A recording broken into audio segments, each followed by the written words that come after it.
She's always prepared, always pays attention to the scout, knows what's going on, but just been, had an injury bug and one thing after another. So it's really nice to see her out there. And no Shug Sutton, but precautionary reasons? Definitely. I think everybody saw that she got a little banged up in the UConn game, so we thought a few extra days of rest would be good for her.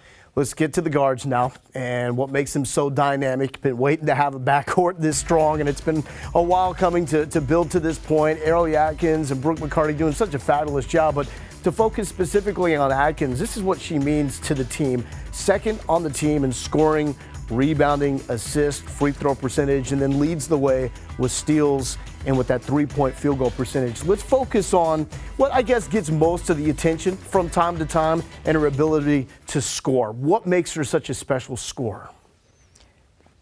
That she can do it in a lot of different ways. I think that she's improved her three-point shot, obviously, as you can see from, and I don't want to say improved, maybe her mentality is better about shooting the three. Yep.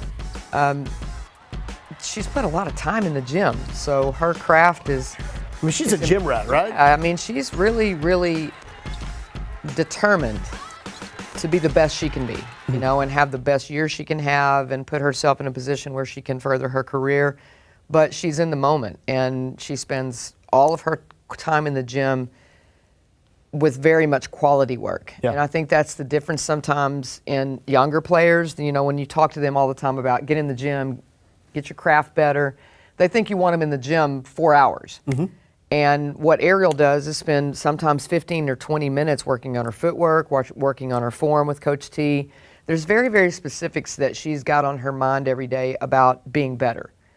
And then that last piece is just her motor. I mean, you see the stat filler is completely right, which I'm amazed sometimes when I finish a game and I look at the stat sheet and you're just like, holy cow.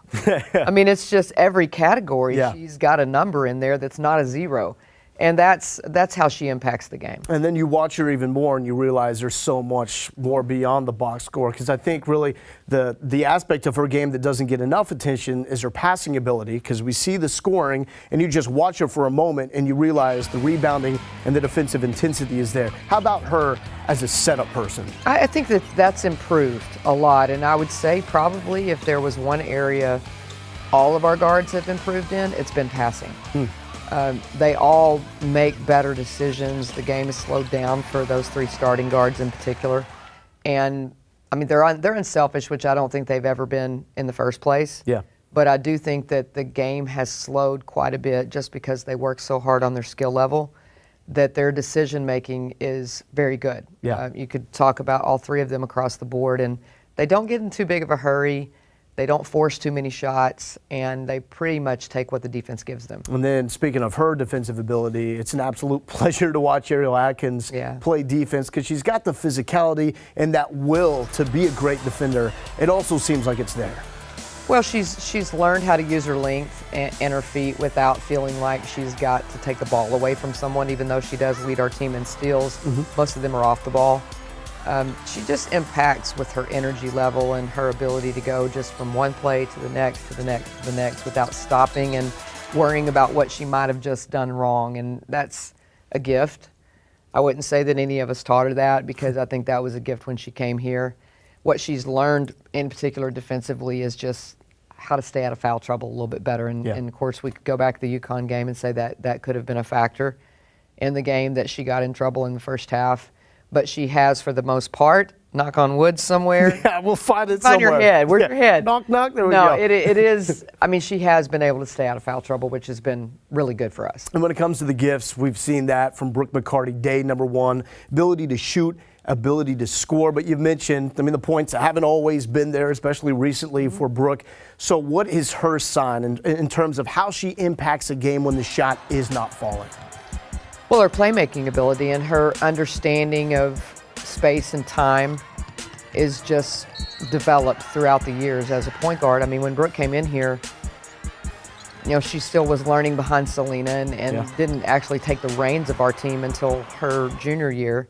And then you're talking about still a player that, from a mindset perspective, is thinking score first, and that's not a bad thing. I mean, she can score the basketball, and now she's become very, very comfortable with leading our team, being a floor general, so to say, and kind of picking and choosing when she shoots. In fact, I'm to the point now where we have to tell her to shoot sometimes because I think she forgets. I think she's enjoying the creation of being a point guard. I love that. We got a Selena Rodrigo shout out. It's always a good show when we can mention yeah. Selena. You know what? She's I got to see her at Georgia. Yeah? Yeah. Doing well? She's a GA for the University of Georgia who's actually playing really, really well right now and loving it, loving life, and I'm really proud of her. Yeah, your first point guard here at the really University proud of of her. Texas. And then finally we got LaShawn Higgs, and we can see what she does clearly in the open court, but when her shot's not going, how else does she impact the game? Well, right there, you just saw it. She is a steal waiting to happen if you're loose with the basketball. And again, a lot of gym time to improve her perimeter shot where people really have to come out and guard her at the three, which has completely opened up the floor for her to be able to do what she does best, which is penetrate. Yeah. LaShawn, gosh, I mean, there's not enough adjectives right now for the way that she plays the game and how good she's playing it, and their energy. The three of them are you know, and then we've had Shug come in, and I think she's learning not to get too anxious. Yeah. But I do think that there's just a comfort with and a confidence with those three starting guards that you don't find very often, really. And a great example as well. You can be a great player without necessarily being a great scorer, even though those three players have been fantastic scorers throughout their career here.